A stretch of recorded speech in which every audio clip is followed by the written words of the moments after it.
Hey guys, in today's video, I'm going to show you how to change name, username, and phone number in Pi Network. Let's begin. So once you've opened up the Pi Network, you're going to go to the top left corner, then select the three horizontal lines. Afterwards, you're going to go to the bottom, then look for an option which says Profile. Now under your name, it's going to say correct spelling is needed to claim Pi. You have 4 days and 38 minutes and 49 seconds to correct name. Now you're going to be given a time limit to correct your information to be able to withdraw the funds in the Pi network. So if you still have time, so for my case, it is 4 days. I still have 4 days. You're going to go to the right side there, then select update. Then it'll say, is your name spelled correctly? And if you want to make some changes to your name and your last name, you're going to go to edit.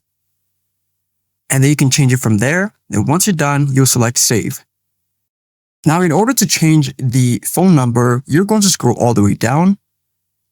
Then look for a section which says account verification. Now, under account verification, it's going to say phone number. So you're going to go to the right side, then select verify. Then here, it'll allow you to change your phone number. And there you go. I hope this video was helpful for you, and I'll see you in the next one.